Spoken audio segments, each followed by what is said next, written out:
وبيراميدز يرفع كأس البطولة عاليا هنا في هذه اللحظات.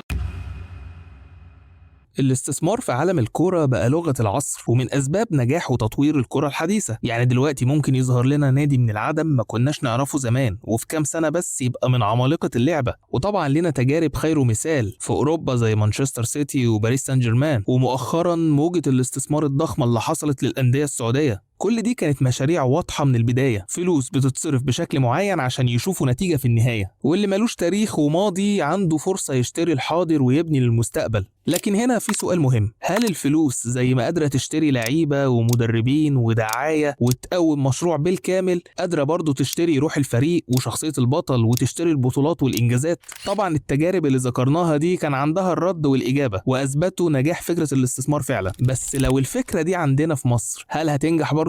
وده بيخلينا نروح لقصة نادي مصري ظهر على الساحة في آخر 8 سنين، مشروع بدأ بنفس الفكرة ونفس الطموح وبنفس السلاح. فهل التجربة الاستثمارية في مصر هي كمان أثبتت نجاحها ولا حصل العكس؟ ده اللي هنعرفه سوا في تجربة بيراميدز. مهتم بكده أو لأ، أيا كان انتمائك، في كل الأحوال نادي بيراميدز هو واقع بنعيشه، فلازم نشوف قصته وتجربته. والفيديو ده هيبقى الجزء الأول اللي هنحكي فيه عن التجربة، والنهاردة هنكتفي ببداية المشروع وكيف بدأ نادي بيراميدز. فممكن تجيب مشروبك الجميل دلوقتي وتتابع معايا القصة من الأول، وما تنساش تعمل لايك من دلوقتي على الفيديو عشان أكيد هيعجبك، وهستنى الكومنت بتاعك لما تتفرج للآخر، ولو لسه ما اشتركتش يا ريت تعمل سبسكرايب عشان ما تنساش. يلا بينا ندخل في الموضوع. نخش في الموضوع على طول، نخش في الموضوع. في 2018 جالنا راجل سعودي اسمه تركي آل الشيخ، رجل أعمال ووزير في السعودية، ومن حبه في الكورة قرر يستثمر في الكورة المصرية، وجه بالتحديد عن طريق محمود الخطيب، وكان الغرض إنه يدعم الأهلي بما إنه أهلاوي الانتماء ومحب للنادي. حتى الخطيب اداله الرئاسة الشرفية، لكن بعد كام شهر بيبو اتخانق مع تركي، وتركي ساب الأهلي وطلع على الزمالك عشان يكمل استثماراته، ودعم مرتضى منصور عشان يغيظ الخطيب بالمرة. لكن بعديها المستشار تركي فكر هو ليه ما يبقاش عنده نادي خاص بيه يستثمر فيه براحته بدل ما بيصرف على أندية شعبية مش ملكه. هو كان عايز يمتلك نادي هنا في مصر ويبقى مشروع نادي كبير ينافس الأهلي والزمالك. فمن هنا قرر يأسس نادي جديد ويموله عشان يكون القطب الثالث على الساحة المصرية، ودي كانت النية الواضحة للجميع. لكن كان في نية مخفية ورا إنشاء النادي ده. هو من الآخر كان بيتحدى إدارة الأهلي وكان عايز يندمهم على كل الخير اللي كانوا هيشوفوه على إيده، ورغم إن في ناس ضد مبدأ الكيد والغيظ ده، لكن مع التفاصيل اللي هتتحكي هتعرف ان الغرض الاساسي من انشاء نادي تركي الشيخ هو العند في اداره الاهلي. اهدى عليا، اهدى، في ايه؟ ما تستعجلش يا عم، لسه قدامنا وقت طويل. انا مش عارف هو ليه الراجل دخل في كل الحوارات دي. يعني كان بيكتب اغاني لعمرو دياب وزي الفل ويقول انا بحبك موت وبرج الحوت، قعد مع الخطيب شهرين خرج اسوأ ما فيه. طبعا في حالة تأسيس نادي من أول وجديد لأول مرة يعني، فهيبدأ من الدرجة الرابعة، يعني هيستنى على الأقل 4 سنين عشان يظهر في الصورة، وهو كان عايز ينافس من أول يوم. فاختصارا للوقت يعني راح اشترى نادي جاهز موجود أساسا في الدوري الممتاز وهو نادي الأسيوطي، وتم تغيير هوية النادي بالكامل، الاسم، الشعار، الألوان، الرمز، الملعب، كل حاجة، وكأن نادي بيتولد من جديد. وأكيد كان لازم يختار اسم يرمز لمصر، وعشان كده مفيش أحسن من اسم الأهرام أو بالإنجليش بيراميدز. ومن هنا ابتدى المشروع الرياضي اللي هيشعل المنافسة في الكرة المصرية، وهيبقى العزول ما بين الأهلي والزمالك.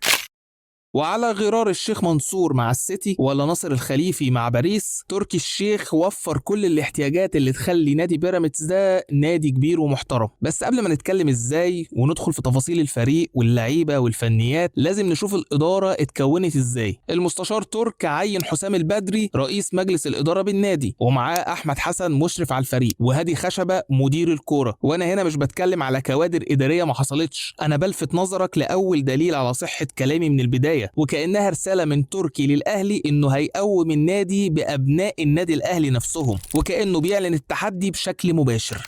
طيب دي الإدارة، نروح بقى نشوف هيكونوا فريق إزاي. ولو على اللعيبة فخير ربنا كتير. أولا سرحوا 99% من الفريق الأصلي اللي هم لعيبة الأسيوطي يعني. أنا لميت لك حاجتك كلها في الشنطة دي، عايزك تشوف حتة كده تقعد فيها عشان أنا بعت البيت لأبو معاطي.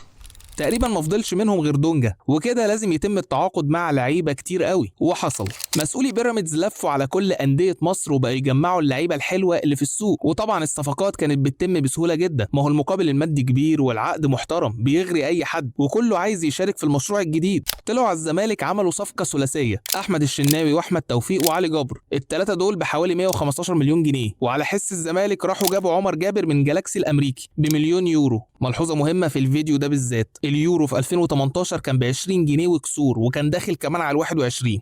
بعد كده بيراميدز طلع على اسكندريه، راحوا على سموحه واشتروا رجب بكار وعبد الله بكري، وده كان في عز تألقهم، ومعاهم المهدي سليمان، وكل ده ب 88 مليون جنيه. ومن اسكندريه طلعوا على بورسعيد، اشتروا محمد حمدي واحمد ايمن منصور من المصري بما يقارب 40 مليون. وفي السكه كده خدوا كام لاعب تاني من باقي الفرق، جابوا محمد فاروق من المقاولين ب 18 مليون، ومحمد مجدي قفشه من انبي ب 28 مليون، ومحمد فتحي بتاع الاسماعيلي ب 30 مليون، والاسطوره ناصر منسي من الجيش ب 18 مليون. واقل صفقه عملوها كان احمد خالد من طنطا ب 6 مليون بس.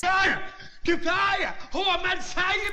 وكل الاسعار دي وفقا لترانسفير ماركت ومصادر صحفيه تانية وقتها. طبعا كل الصفقات دي خلت السوق المصري يولع، واسعار اللعيبه تبقى خياليه، وسقف الرواتب يتدمر، افساد كروي يعني مش هزار. العمليه كده راحت مننا، خربت مننا. طيب ده بالنسبه للعيبه المصريه، تعالوا بقى نشوف عملوا ايه في المحترفين.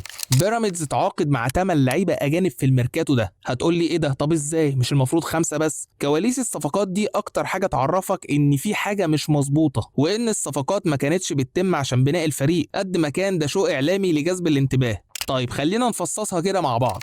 بيراميدز جاب 5 لعيبه برازيليين، اولهم كينو اللي كان جاي من بالميراس واتدفع فيه 8 مليون يورو ونص، ويبقى اغلى لاعب في تاريخ الدوري المصري، وطبعا محدش اختلف على امكانياته، ده كان مكسر الدنيا والوحيد اصلا اللي كمل بقيه الموسم، وده يمكن اكبر انجاز عمله بيراميدز الموسم ده. نيجي للي بعده، رودريجينيو او رودريجينيو، جاي من كورنثيانس ومدفوع فيه 5 مليون بحالهم، لكن قعد 6 شهور بس، لعب فيهم 12 مباراة، وفي ميركاتو الشتاء رجع البرازيل واتباع بنفس ال5 مليون. طب اللي بعده كارلوس ادواردو، ده كمان كان جاي من الدوري البرازيلي، 22 سنه وشكله لاعب واعد، واتدفع فيه 5 مليون هو كمان، بس الغريب انه برضه ما كملش غير 6 شهور ورجع البرازيل في الشتاء، لعب 10 ماتشات بس واتباع لبالميراس، والفكره ان بيراميدز كسب فيه 500 الف يورو كمان، وكأن اللعيبه دي بتيجي فتره اعداد هنا في مصر قبل ما يروحوا للنادي بتاعهم.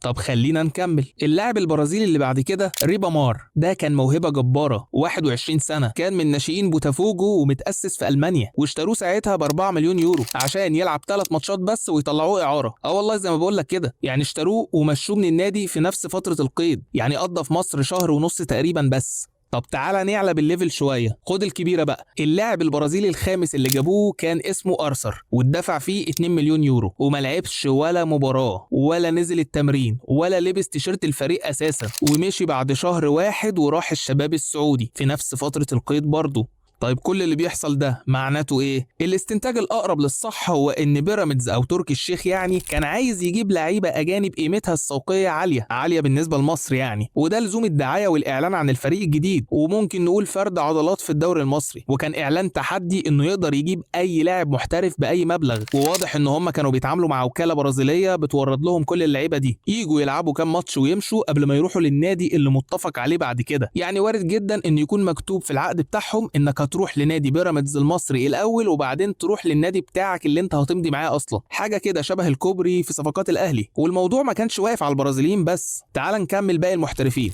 في لاعب نيجيري اسمه ازوبيكي اوكونشكو، كان جايب 1.5 مليون يورو ولعب 6 ماتشات فقط، وبعدها مشي وما نعرفش والله حتى مشي ليه وازاي. طب بص على اللي جاي ده، لاعب الماني اسمه داني شاهين، كان جايب بلاش فري، بس كان مرتبه كبير قوي، 3 مليون يورو في السنه. ايه يا عم ده؟ المهم انه لعب 4 ماتشات بس وبعدها اختفى تماما ومشي في يناير، ودول اغرب صفقات ممكن تشوفها. ما فضلش غير واحد بس وهو عمر الميداني، وده جه من سوريا ببلاش وكمل الموسم كله الحمد لله. انا بقول كفايه لعيبه كده يا بيراميدز، ما هم لسه هيشتروا لعيبه تانية في يناير. طيب لحد هنا هل حد كان عنده شك ان تركي الشيخ كان بيتحدى الاهلي برضه؟ بلاش بيتحدى وبلاش نقول كيد وغيظ، بس الموضوع باين انه كان بيبعت رساله قويه لاداره الاهلي انه يقدر يستثمر في نادي مستقل براحته ويكون ملكه شخصيا ويجيب فيه رموز اهلاويه ويشتري لعيبه كانت على ابواب الاهلي خلاص. ما احنا عرفنا بعد كده ان معظم اللعيبه اللي راحت بيراميدز كانت جايه الاهلي قبل ما تركي يتخانق مع الخطيب، وهنا تركي كان شايف انه حرم الاهلي منهم ويستخدمهم كمان لمنافسه الاهلي مباشره،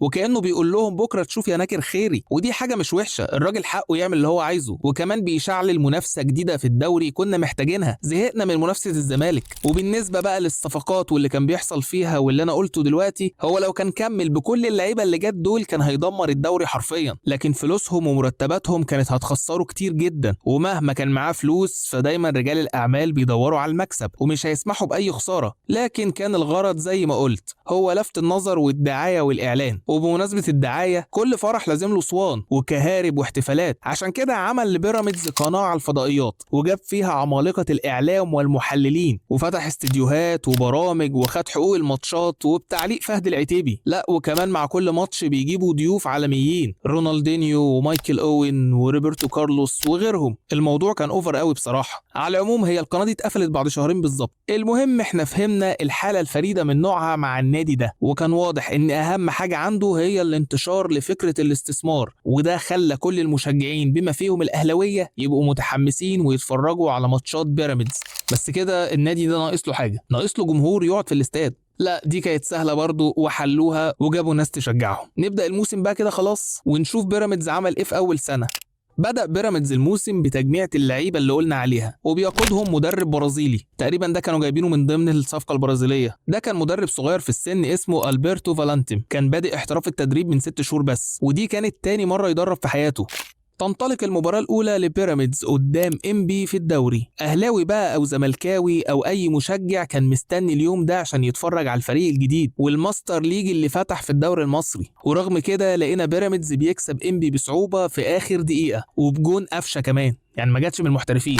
وكل الخوف على اللي جاي مش على اللي بعد كده. ندخل على اللي بعده، بنلاقي بيراميدز بيتعثر بسهوله وبيتعادل مع الانتاج الحربي، بعدها بيلعب ماتش نار مع الجيش وبيكسب بصعوبه 2-1 في اخر الماتش. بقى هو ده الفريق اللي قلنا داخل يدمر المنافسه في الدوري ومان سيتي الغلابه والافساد. الفلوس دي مش شغاله ولا ايه؟ المهم بعد الماتش تم اقاله المدرب البرازيلي، مش عارف ليه بالسرعه دي. المهم ان هو تاني يوم راح درب في البرازيل على طول، وكانه كان جاي مصر سياحه او بياخد دوره تعليميه عن التدريب في مصر وبعدين مشي. نفس حال اللعيبه المحترفه اللي اتكلمت عنهم، زي مثلا ريبا مار اللي لسه جايب سيرته، ده في ماتش الجيش كان جايب جونين وقبلها كان عامل اسيست، ومع ذلك مشي على طول بعد الماتش. عشان كده بقول لك في حاجه غريبه كانت بتحصل ومش مفهومه. ما علينا، خلينا في موضوعنا. تم تعيين مدير فني جديد أرجنتيني مخضرم اسمه ريكاردو لافولبي، درب كتير في أمريكا الجنوبية والمكسيك، وهو أصلا كان جاي بيراميدز من الأول شغال استشاري فني، وبعد ما مشي ألبرتو مسك هو الفريق.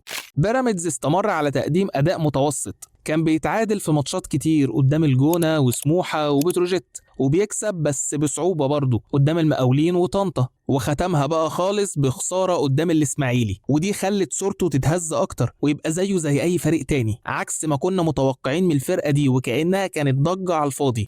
هو الحاجة الوحيدة اللي احنا استفدناها في الفترة دي ان احنا كنا بنسمع تعليق فهد العتيبي وبرضه اداء كينو كنا كلنا منبهرين بيه، وطبعا كان واضح حالة عدم الانسجام بين اللعيبة وفي مشاكل كتير، فخدوا قرار بإقالة المدرب الأرجنتيني هو كمان، وهيجيبوا المرة دي مدرب مصري فاهم بقى الدنيا واحسن من الأجنبي ويقدر يظبط الفرقة دي، واكيد مش اي مدرب كده وخلاص. دول جابوا حسام حسن، تعالى بقى اظبط لنا العيال دي وانقذ الملايين اللي بتضيع. وكعادة العميد منظم دفاعيا حماسي، ظبط الفريق كله والاداء بقى كويس، كسب ماتشين وتعادل ماتش وبعدها كسب ماتشين وتعادل ماتش. وهنا كانت هوجة بيراميدز قلت شويه والخوف منهم ما بقاش موجود زي الاول، وخصوصا ان تركي الشيخ اعلن انه وقف استثماراته في مصر وخلاص مش هيبقى مسؤول عن النادي، وده كان بعد مشكله جمهور الاهلي لما شتمه وبتاع، بس بعدها رجع في قراره وقرر يكمل الموسم معاهم عادي. بس رغم كل حاجه كلنا كنا مترقبين ماتش بيراميدز قدام الكبار اهلي وزمالك، عشان ده اللي هيحدد حاجات كتير قوي، بمعنى أصح ده الاختبار الحقيقي. والتحدي هنا كان في يناير 2019، ودي فرصة بيراميدز لتكملة الصفقات في الميركاتو الشتوي لتعويض أي إخفاقات. وحصل التعاقد مع اللعيبة الآتية: 3 لاعبين أجانب ولاعب سوري و2 مصريين. أول واحد كريستيان بينافنتي، ده لاعب من بيرو، صفقة كلفت بيراميدز 6 مليون يورو، واللاعب ده كان من ناشئين ريال مدريد على فكرة.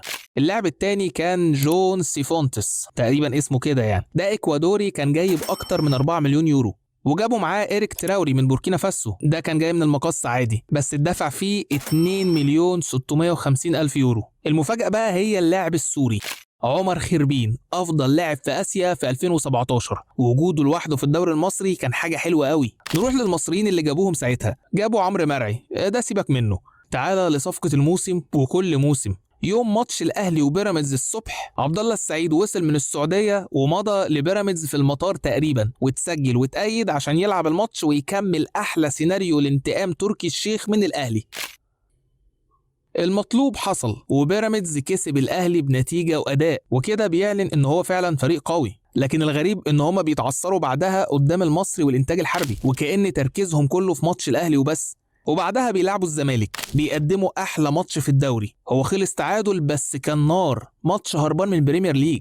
لحد هنا تجربة بيراميدز يعتبر ناجحة بنسبة 60%، ورغم ان المتوقع كان اكتر من كده، لكن النتائج مقبولة بالنسبة لمدة 6 شهور بس. لكن ده ما كانش عاجب تركي الشيخ، وكان شايف ان مفيش تكتيك ولا في خطط، والمدرب حماسي بس ومش عارف يستغل الامكانيات اللي معاه، وكان بيقول معاه لعيبة بملايين مش عارف يوظفها صح. فقرر على طول إقالة حسام حسن وتعيين مدرب أجنبي لاستكمال الموسم. بس عقبال ما يخلصوا في المدرب ويفاوضوه، خلوا أحمد حسن يدرب الفريق بشكل مؤقت، وفعلا دربهم ماتش واحد بس. ساعتها تركي قرر يجيب المدرب اللي كان مجهزه للأهلي من سنة، عشان هو لسه مصمم يندم الأهلي على أي حاجة كان ناوي يعملها معاه.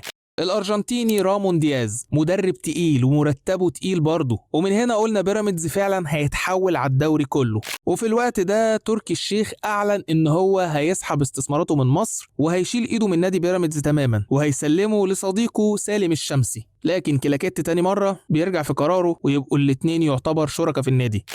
أنا قلت كلمة وأنت عارفة إن كلمتي لا ممكن تنزل الأرض أبدا. حنفي خلاص هتنزل المرة دي. طيب تعالوا نشوف فريق بيراميدز عمل ايه مع المدرب الجديد. شفنا اداء ونتيجه وحاجه عظمه، ومن اول مباراه مع رامون دياز، بس هو تقريبا كان اول ماتش بس. فالماتش التاني بيخسروا من الجونة بشكل غريب، ودي كانت نقطة جديدة بنقف عندها تخلينا نعتبر ان الفريق ده عنده مشكلة وبيلعب من اجل الاضواء والشهرة فقط قدام الاهلي والزمالك، فريق بتاع لقطة يعني. بس على العموم رامون دياز خيب ظننا، وفعلا عمل مستوى كويس بعد كده، وكسب 6 ماتشات على التوالي، وده خلى بيراميدز يتنقل في حتة تانية، خلاه ينافس بشكل مباشر ويقرب قوي قوي من الدوري. ومن ضمن الماتشات دي كان الاهلي والزمالك. في ماتش الاهلي مثلا الاهلاويه كانوا مستنيين يردوا على تركيا وينتقموا المره دي، بس للاسف ده ما حصلش، وخسر الاهلي بهدف جميل من كينو، وقدروا يعطلوا الاهلي ويصعبوا عليه لقب الدوري. بعدها ب5 ايام بيراميدز بيقابل الزمالك اللي كان اقرب للبطوله، بس بيراميدز ما اعتمدش حد، وقام كسبان الزمالك هو كمان، وعطلوا برضه عن المنافسه. واظن دلوقتي وجهة نظر تركي آل الشيخ نجحت، والاستثمار الرياضي طلع بيجيب نتيجة، لكن النجاح لازم له تحقيق بطولات، وده هيكمل بالفوز بالدوري اللي قربوا منه جدا. اصل بيراميدز بقى المركز الاول ب 63 نقطة، وفارق عن الاهلي ب3 نقط وعن الزمالك بنقطتين. هما الاهلي والزمالك لسه متأجل لهم ماتشين، بس دي فرصة بيراميدز انه يكمل الماتشات ال5 الفاضلين على نفس المستوى، واكيد هياخد الدوري. بس فريق بيراميدز عمل أغرب وأسوأ وأحقر نهاية موسم شفتها لفريق بينافس. الفريق السماوي ده اللي مصروف عليه ملايين وغلس على الأهلي وعلى الزمالك وشعل المنافسة، اتعادل 4 ماتشات من ال5، وضيع كل الفرص اللي تخليه يتوج ببطولة الدوري. كان في إيده يحقق موسم تاريخي، أو حتى يبقى مركز تاني ويدخل دوري أبطال أفريقيا. من ال4 تعادلات دول 3 منهم على التوالي، خرجوه من المنافسة خالص، وكأنه قاصد. هو ما كسبش غير فريق النجوم الغلبان. وفي اخر مباراه كمان كان لسه عنده فرصه يكسب ويصعد دوري ابطال، لكن برضه اتعادل وفضل في المركز الثالث وصعد كونفدراليه. واكيد المشاركه في الكونفدراليه ساعتها انجاز في حد ذاته، ان دي اول سنه ليه اصلا في الدوري، ونقدر نقول ان ده اثبات الى حد ما لنجاح التجربه. بس اكن ده اخره، يعني هو كان جاي يحل الدوري بس ويسخن البطوله مش اكتر. يعني تحس ان هو مش نادي كبير هياخد البطوله، عباره عن فريق للترند وللقطه بس. وده السبب اللي خلانا نقول ان الفريق ده اتعمل وما كانش هدفه النجاح او البطولات، والغرض الاساسي هو الاستعراض بس. واللي يثبت الكلام ده اكتر اللي حصل في الموسم الثاني. لكن قبل ما ندخل في الموسم اللي جاي، في احداث كده حصلت. مبدئيا تركي الشيخ بينسحب تماما من نادي بيراميدز. لا، المره دي خلاص التالتة ثابته. هو صفى استثماراته من مصر تماما وساب صديقه سالم الشمسي يستحوذ على ملكيه النادي منفردا. يعني من الاخر عمل اللي عايزه وقرر يمشي ويخلي بيراميدز يشق طريقه مع نفسه بقى. المالك الجديد لبيراميدز قرر يبدا على نظافه ويعيد هيكله الاداره والفريق. يعني شله حسام البدري واحمد حسن وهادي خشبه استقالوا مع رحيل تركي، وابتدوا التعديل في النادي من هنا. اولها مشوا رامون دياز، شافوا ان مهمته انتهت بعد نهايه الدوري، ومسكوا الفريق وصفوا لعيبه كتير زي قفشه وكينو والاثنين محترفين اللي لسه جايين في يناير، وعمر الميداني وعمر خربين وعمرو مرعي وغيرهم. ومن هنا ابتدى عهد جديد لمشروع بيراميدز، واللي جاي هيبقى مختلف تماما عن اللي فات. هل بقى بيراميدز هيكمل على نفس النهج، ولا مستواه هيقل، ولا هيعلى ويقدر ياخد بطوله، والتجربه البيراميدزاويه هتنجح ولا هتفشل في نص الطريق؟ ده بقى اللي هنعرفه مع بعض في الاجزاء اللي جايه.